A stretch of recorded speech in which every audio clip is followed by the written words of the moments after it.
नमस्कार दोस्तों, स्वागत है आप सभी का अपने YouTube channel perfect study GS में। दोस्तों, हम लोग आरआरबी एनटीपीसी सीबीटी 2 और ग्रुप डी का जो समान अध्ययन का प्रैक्टिस सेट कर रहे हैं, उसमें हम आज प्रैक्टिस सेट नंबर 2 को करने वाले हैं। दोस्तों, इससे पहले हम लोग एक प्रैक्टिस सेट कर चुके हैं। अगर आपने उसे नहीं देखे हैं तो मेरे प्लेलिस्ट में जाकर उसे देख सकते हैं। दोस्तों, इसमें हम लोग 50 क्वेश्चन का डिस्कशन करेंगे।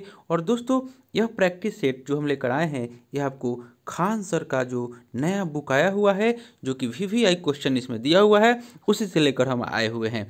तो दोस्तों, आपसे एक रिक्वेस्ट है कि आप मेरे चैनल पर नए हैं तो प्लीज़ इसे सब्सक्राइब कर लें और इसे ज़्यादा से ज़्यादा लाइक करें, दोस्तों में शेयर करें, फेसबुक, व्हाट्सअप, टेलीग्राम के माध्यम से। अगर आपको इसका पीडीएफ चाहिए तो डिस्क्रिप्शन में हम टेलीग्राम का लिंक दे देंगे, आप लोग वहाँ से प्राप्त कर लीजिएगा। तो चलिए दोस्तों, स्टार्ट करते हैं। आज का पहला क्वेश्चन आपका हो जाएगा, कह रहा है कि ध्वनि तरंगों की गति 700 मीटर सेकंड है। अगर ध्वनि तरंगे 7 किलोमीटर की यात्रा करने में कितना समय लेगी? एक का राइट आंसर हो जाएगा ऑप्शन नंबर ए, यह 10 सेकंड का समय लेगी। नेक्स्ट हम लोग देख लेते हैं। क्वेश्चन नंबर 2 कह रहा है कि प्रकाशिक तंतु किस सिद्धांत पर कार्य करता है? 2 का राइट आंसर हो जाएगा ऑप्शन नंबर बी, यह पूर्ण आंतरिक परावर्तन के सिद्धांत पर कार्य करता है। प्रकाशीय तंतु ऊर्जा की हानि के बिना सिग्नल को एक स्थान से दूसरे स्थान तक पहुंचाता है और यह किसी भी विद्युत चुंबकीय व्यतिकरण से मुक्त है। नेक्स्ट हम लोग देख लेते हैं।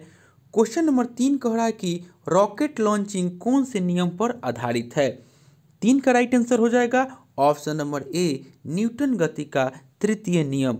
रॉकेट लॉन्चिंग जो है, रॉकेट लॉन्चिंग न्यूटन के तीसरे नियम पर आधारित है। इसलिए जब रॉकेट को प्रज्वलित किया जाता है तो यह अपने प्रणोदक से गैसों को मुक्त करता है, जिससे एक बल उत्पन्न होता है जो कि रॉकेट को ऊपर की ओर धकेल देगा और यह इस सिद्धांत का उपयोग करके चरम वेग प्राप्त कर सकता है। नेक्स्ट हम लोग देखते हैं। क्वेश्चन नंबर 4 कह रहा है कि मेज पर रखी गई पुस्तकों का ढेर डैश के कारण हटता नहीं है। 4 का राइट आंसर हो जाएगा ऑप्शन नंबर ए, यह आपको जड़त्व के कारण हटता नहीं है। किसी वस्तु का वह गुण जो उसकी गति की अवस्था में किसी भी प्रकार के परिवर्तन का विरोध करता है, जड़त्व कहलाता है। नेक्स्ट हम लोग देख लेते हैं क्वेश्चन नंबर 5 में आपको कह रहा है, क्वेश्चन नंबर 5 में, कि हाइजेनबर्ग के अनिश्चितता के सिद्धांत में संवेग की अनिश्चितता और कण की स्थिति को 5 का राइट आंसर हो जाएगा ऑप्शन नंबर डी, घटाया नहीं जा सकता क्योंकि वह मौलिक रूप से अंतर्निष्ठ है। नेक्स्ट हम लोग देख लेते हैं क्वेश्चन नंबर 6 में आपको कह रहा है कि द्रवित पेट्रोलियम गैस के प्रमुख संघटक है।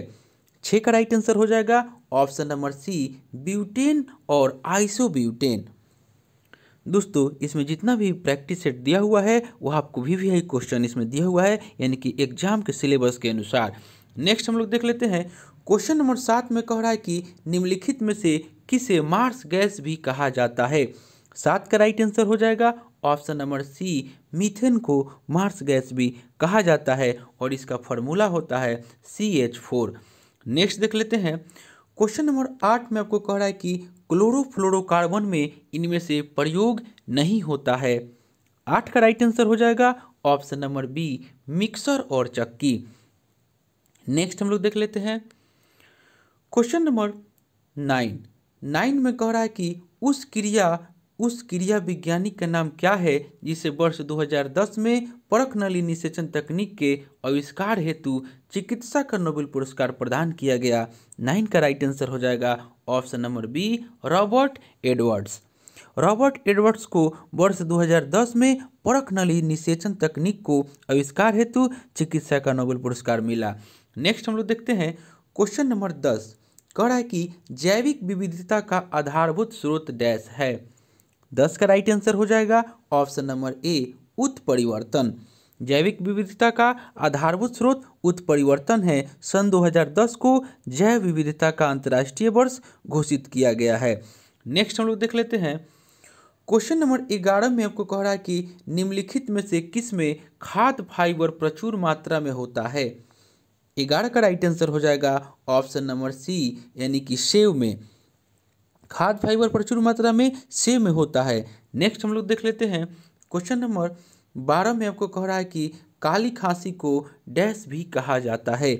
12 का राइट आंसर हो जाएगा ऑप्शन नंबर ए, इसको हम लोग पर्टूसिस कहते हैं। काली खांसी को पर्टूसिस भी कहा जाता है। काली खांसी फेफड़ों और वायुमार्ग का एक अत्यधिक संक्रामक बैक्टीरियल संक्रामक है।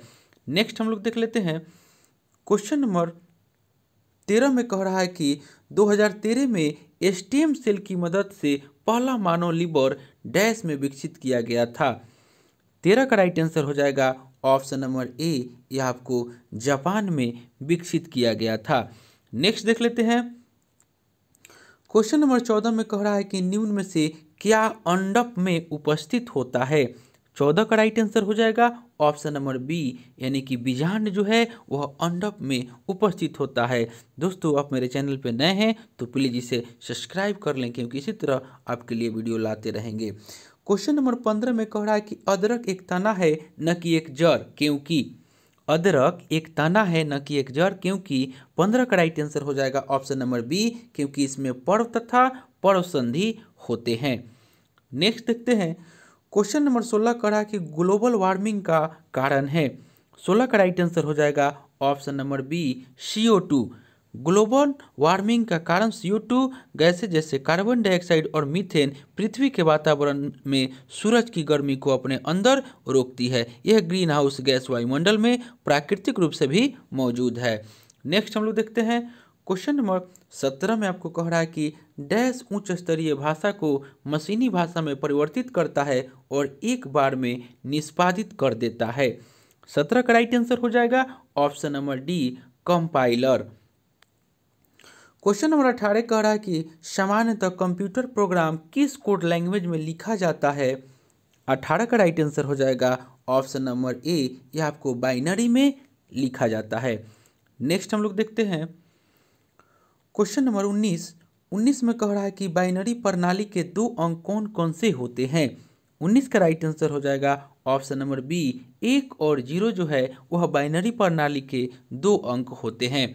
नेक्स्ट देख लेते हैं क्वेश्चन नंबर 20 में कह रहा है कि उपग्रह आधारित संचार में वीसेट का क्या अर्थ है।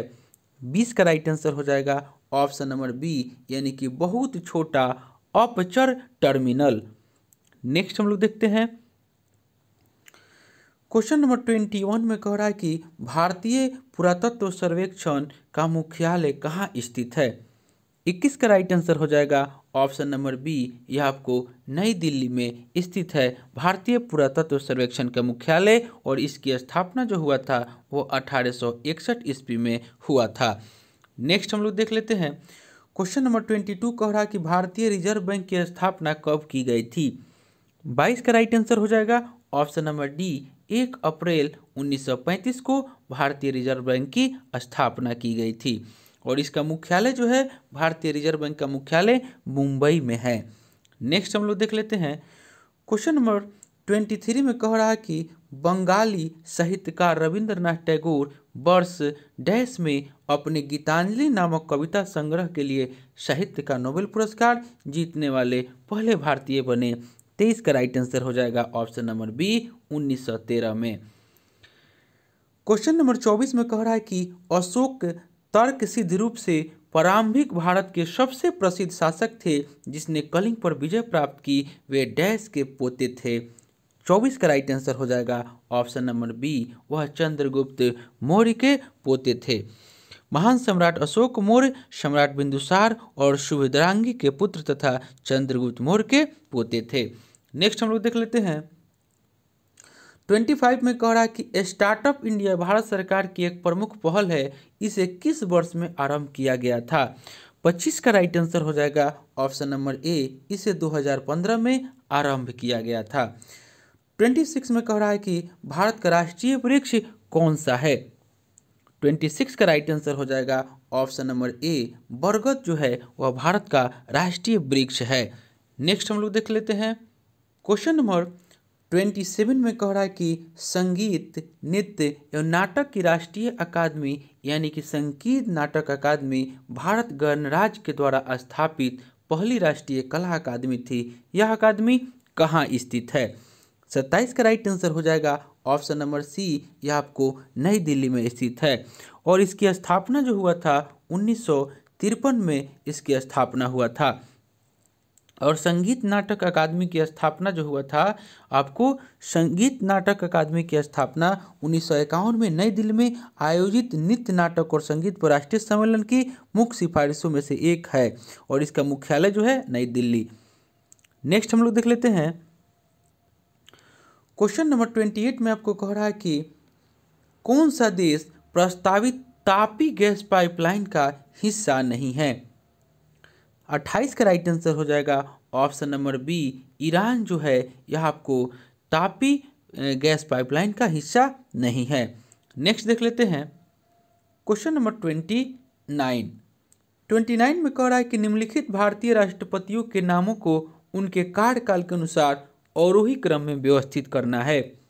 29 का राइट आंसर हो जाएगा ऑप्शन नंबर डी, पहले ज्ञानी जैल सिंह, उसके बाद हो जाएगा नीलम संजीव रेड्डी, उसके बाद फखरुद्दीन अली अहमद और अंतिम में डॉक्टर जाकिर हुसैन। 29 का राइट आंसर हो जाएगा ऑप्शन नंबर डी। नेक्स्ट देख लेते हैं 30 में कह रहा है कि सत्यमेव जयते उद्धरण भारत के राष्ट्रीय प्रतीक पर देवनागरी लिपि में अंकित है, यह उद्धरण कहाँ से लिया गया है। 30 का राइट आंसर हो जाएगा ऑप्शन नंबर ए, यह आपको मुंडक उपनिषद से लिया गया है। नेक्स्ट हम लोग देख लेते हैं क्वेश्चन नंबर 31 में कह रहा है कि भारतीय संविधान के किस अनुच्छेद में यह प्रावधान किया गया है कि राष्ट्रपति की सहायता करने और उसे सलाह देने के लिए प्रधानमंत्री की अध्यक्षता वाली एक मंत्रिपरिषद होगी, जिसकी सलाह के अनुसार राष्ट्रपति अपने कार्यों का निर्वहन करेंगे। 31 का राइट आंसर हो जाएगा ऑप्शन नंबर सी, अनुच्छेद 74 के 1। नेक्स्ट हम लोग देख लेते हैं क्वेश्चन नंबर 32 में कह रहा है कि निम्नलिखित घटनाओं को उनके कालानुक्रमिक क्रम में व्यवस्थित करें। 32 का राइट आंसर हो जाएगा ऑप्शन नंबर बी, यानी कि पहले चंपारण आंदोलन, उसके बाद जलियांवाला बाग हत्याकांड, उसके बाद असहयोग आंदोलन और खिलाफत आंदोलन और गांधी इरविन समझौता और अंतिम में भारत छोड़ो आंदोलन हुआ था। नेक्स्ट हम लोग देख लेते हैं क्वेश्चन नंबर 33 में आपको कह रहा है कि निम्नलिखित में से कौन सबसे तीव्र भूकंपीय तरंगे है। 33 का राइट आंसर हो जाएगा ऑप्शन नंबर ए, प्राथमिक तरंगे जो है वह सबसे तीव्र भूकंपीय तरंगे हैं। नेक्स्ट हम लोग देख लेते हैं क्वेश्चन नंबर 34 में कह रहा है कि भारतीय प्राणी सर्वेक्षण का मुख्यालय कहाँ स्थित है। 34 का राइट आंसर हो जाएगा ऑप्शन नंबर बी, कोलकाता में स्थित है।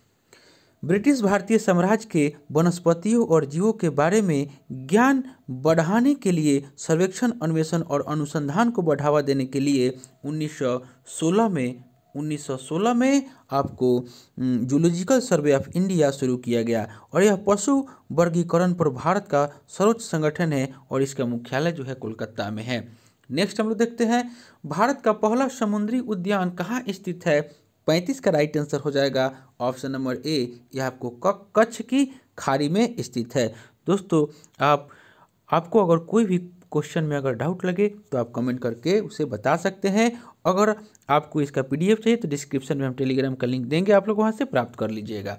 नेक्स्ट हम लोग देख लेते हैं 36 में कह रहा है कि जवाहरलाल नेहरू ने किस वर्ष में नई दिल्ली में राष्ट्रीय संग्रहालय की आधारशिला रखी। 36 का राइट आंसर हो जाएगा ऑप्शन नंबर डी, 1955 में। जवाहरलाल नेहरू ने किस वर्ष में नई दिल्ली में राष्ट्रीय संग्रहालय की आधारशिला रखी, तो ऑप्शन नंबर डी हो जाएगा 1955 में।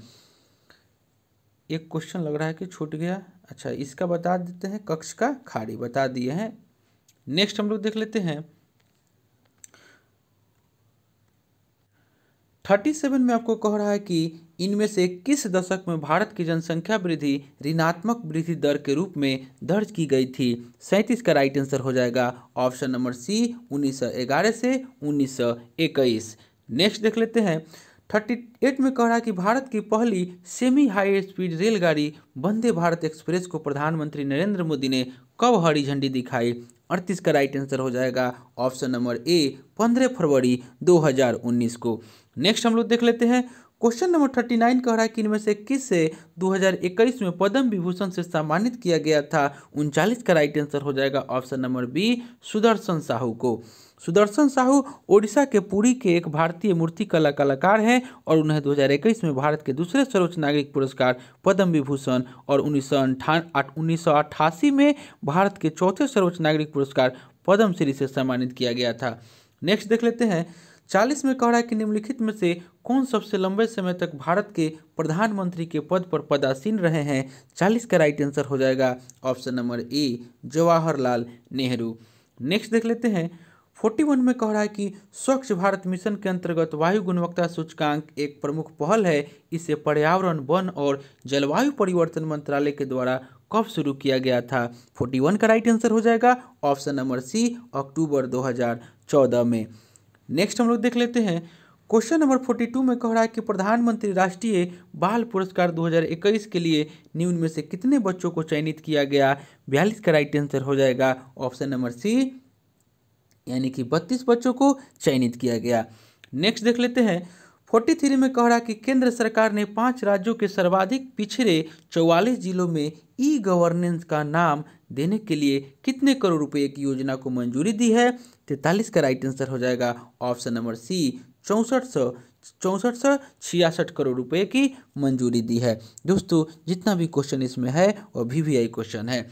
नेक्स्ट देख लेते हैं। 44 में कह रहा है कि भारतीय टेलीविजन एकेडमी के 20वें पुरस्कारों में निम्न में से किसे हॉल ऑफ फेम का पुरस्कार प्रदान किया गया है।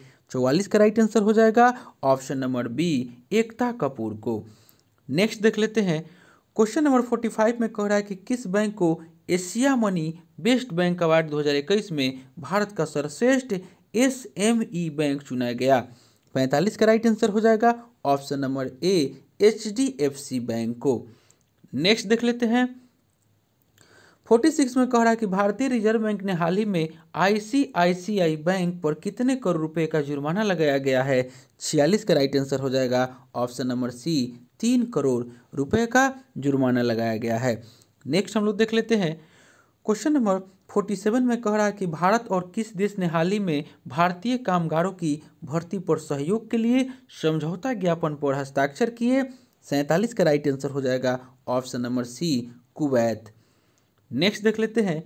क्वेश्चन नंबर 48 में कह रहा है कि केंद्र सरकार ने राष्ट्रीय पेंशन प्रणाली यानी कि NPS के तहत पेंशन फंड प्रबंध में प्रत्यक्ष विदेशी निवेश की सीमा को 49% से बढ़ाकर कितनी फीसदी कर दी है। 48 का राइट आंसर हो जाएगा ऑप्शन नंबर बी, 74% कर दी है। नेक्स्ट देख लेते हैं। BCCI ने T20 वर्ल्ड कप 2021 के लिए निम्न में से किसे भारतीय टीम का मेंटर नियुक्त किया है। 49 का राइट आंसर हो जाएगा option number B, Mahendra Singh Dhoni को। नेक्स्ट और अंतिम क्वेश्चन हो जाएगा कि केंद्र सरकार ने केंद्रीय कर्मचारी एवं पेंशन भोगियों के लिए महंगाई भत्ता कितने प्रतिशत बढ़ाने की घोषणा की है।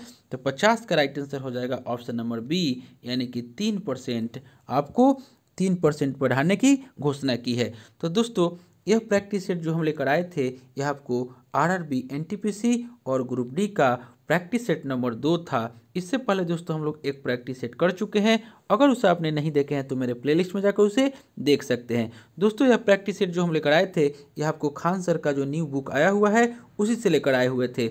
दोस्तों आपसे एक रिक्वेस्ट है कि आप मेरे चैनल पर नए हैं तो प्लीज़ इसे सब्सक्राइब कर लें, इसे ज़्यादा से ज़्यादा लाइक करें, दोस्तों में शेयर करें फेसबुक, व्हाट्सएप, टेलीग्राम के माध्यम से।